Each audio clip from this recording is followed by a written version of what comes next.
Islam diserang, ya kan? Islam dihabisi, dipojokkan. Tidak tahunya nanti bulan Ramadan mereka sudah mentarget zakatnya umat Islam, sudah ditarget 217 triliun itu akan diambil. Ya Allah, miris kita. Jadi kita ini mayoritas tapi rasanya minoritas. Zakat mau diambil, dana haji sudah diambil. Ya Allah, ini oleh penggarong-penggarong duitnya umat ini.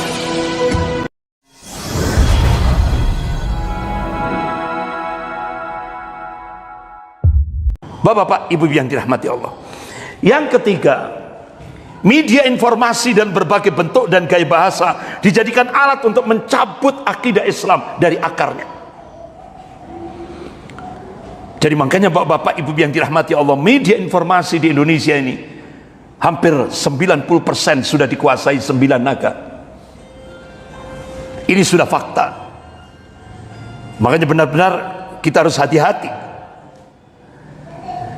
Yang keempat, bahkan umat diracuni dengan pemahaman sekuler yang menjadikan din agama hanya sebatas persoalan pribadi dan rutinitas ritual saja.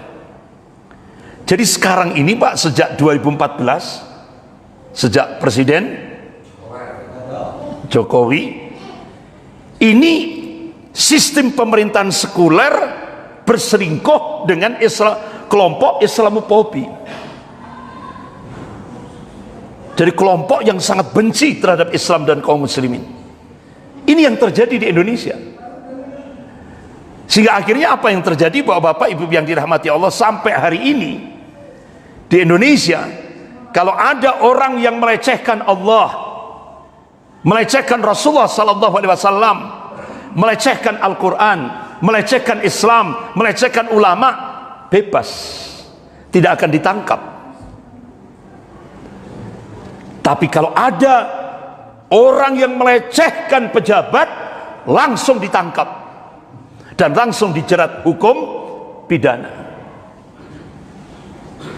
Benar tidak? Benar. Beda kalau di Malaysia. Di Malaysia itu kalau ada orang yang melecehkan Rasulullah, langsung 10 tahun penjara. Itu di Malaysia. Kalau di Brunei Darussalam, kalau ada yang melecehkan Rasulullah SAW, langsung hukuman mati, Pak. Mati. Apalagi LGBT, mati, Pak, di Brunei Darussalam. Karena Brunei Darussalam langsung memproklamirkan tatbikus syariah. Brunei Darussalam. Pertanyaan saya, Pak, pernahkah di Brunei Darussalam terjadi bencana? Pernah dengar enggak? Di Brunei Darussalam terjadi bencana? Tidak pernah. Saya tanya lagi yang kedua. Kira-kira di Brunei Darussalam banyak enggak orang yang jadi mustahik? Yang minta zakat? Allahu Akbar. Jadi ketika sebuah daulah, sebuah negara itu tatbikus syariah, menegakkan syariat Islam, syariat Allah, Allah curahkan barokah dalam negeri itu. Luar biasa. Brunei Darussalam. Jadi sekarang di Brunei Darussalam, Pak, semuanya muzaki. Tidak. Jadi pemberi zakat bukan penerima zakat. Itulah berkah yang diberikan oleh Allah Subhanahu wa taala dalam satu negeri yang menegakkan syariat Allah ini, syariat Islam. Bapak-bapak, ibu yang dirahmati Allah. Yang kelima, mereka menganggap jihad dalam rangka menegakkan akidah tauhid merupakan tindakan radikal. Jadi sekarang ini umat Islam itu langsung distempel dengan narasi radikal. Jadi itu kronologisnya bagaimana Bapak-bapak Ibu yang dirahmati Allah. Tepat tahun 1986, jadi Partai Komunis Cina itu mengadakan kongres PKC, Partai Komunis Cina. Kalau di Indonesia namanya Muktamar gitu ya.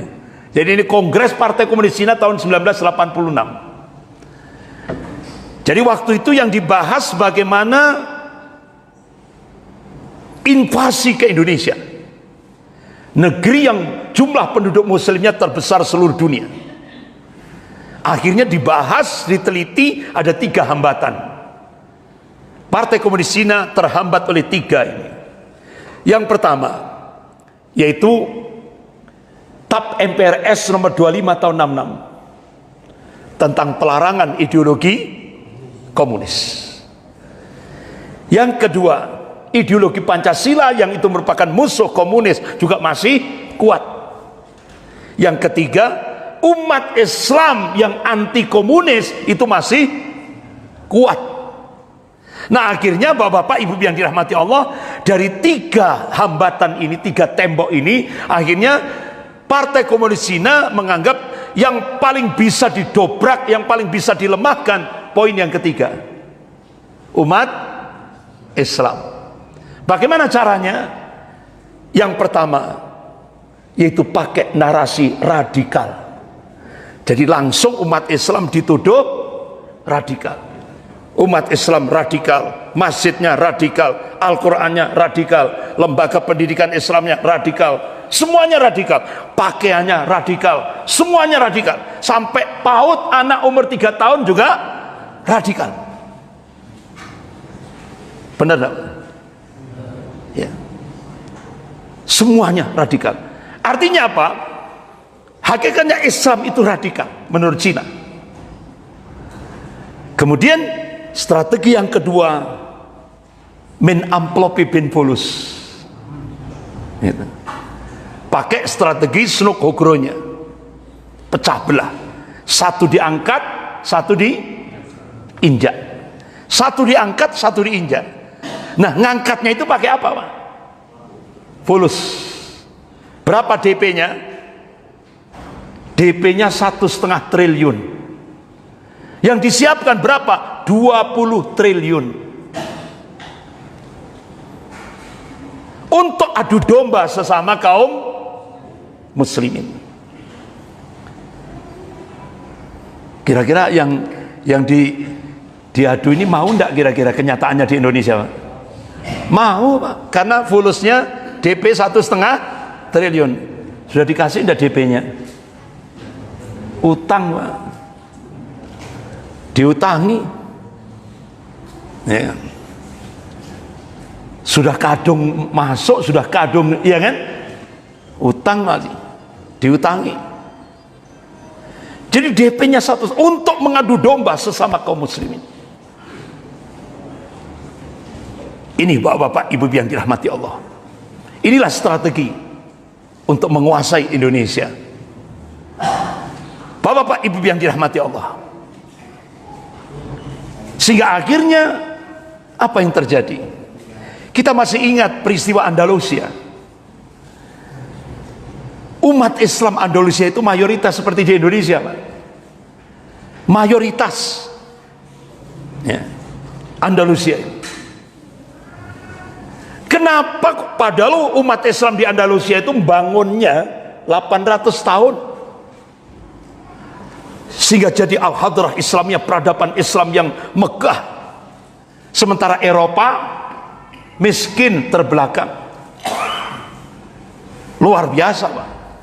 Jadi Andalusia itu peradaban Islam jadi barometer peradaban seluruh dunia. Dibangun oleh umat Islam selama 800 tahun. Nah, tapi ternyata apa yang terjadi, Pak? Bisa dihancurkan oleh kalangan Kristiani dalam waktu 8 tahun. Apa kira-kira faktor yang bisa menghancurkan al-hadrah Islamiyah, peradaban Islam di Andalusia? Yang pertama, pemimpin-pemimpin kaum muslimin di Andalusia menyelisihi Allah dan Rasulnya, menyelisihi Al-Quran wa Sunnah. Ini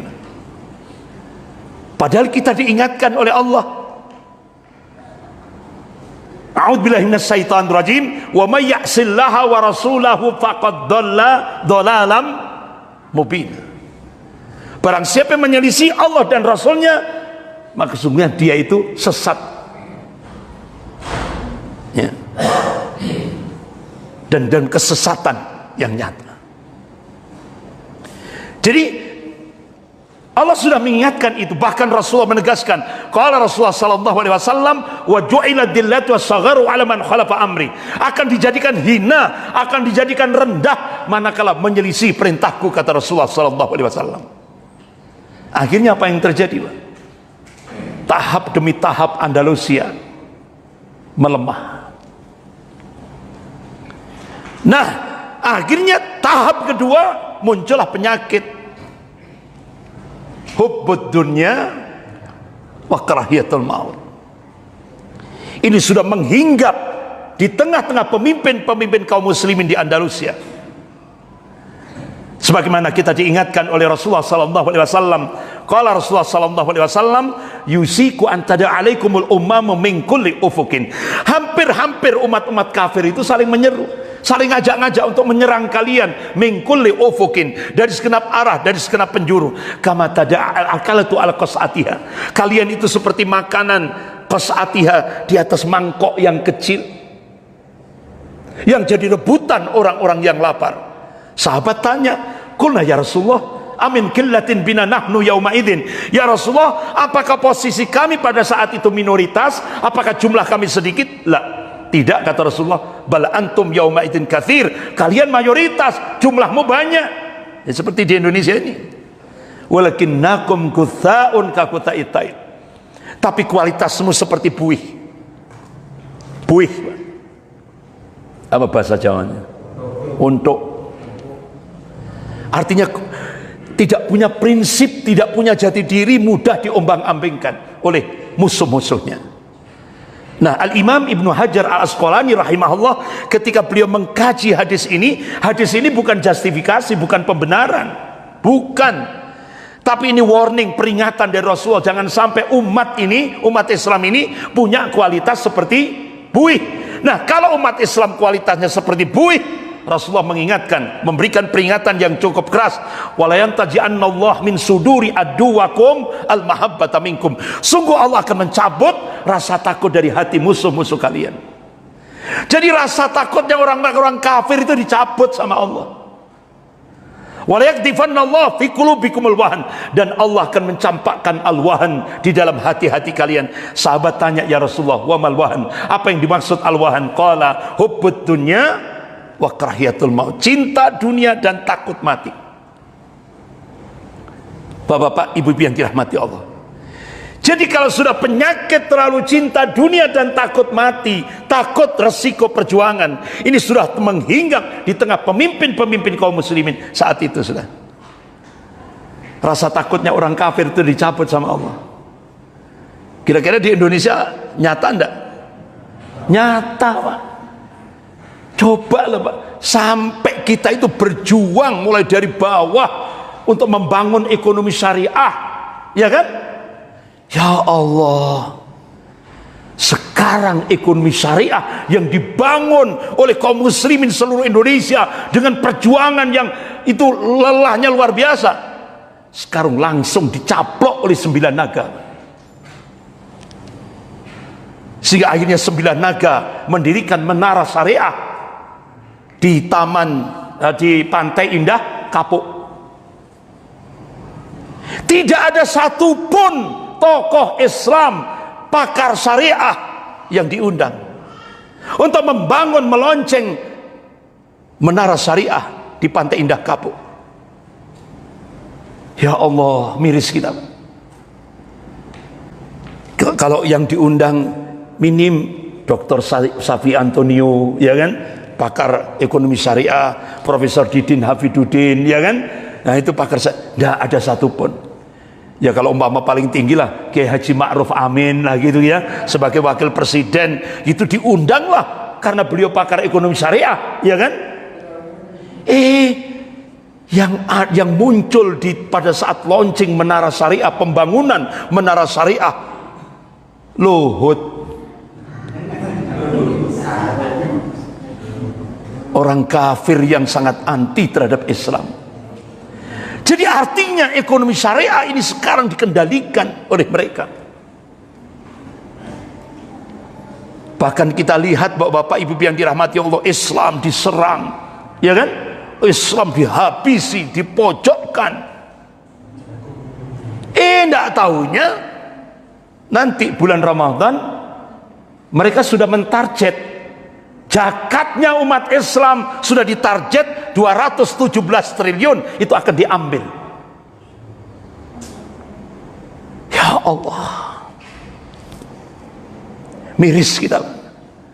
Jadi kita ini mayoritas tapi rasanya minoritas. Ini kualitas buih.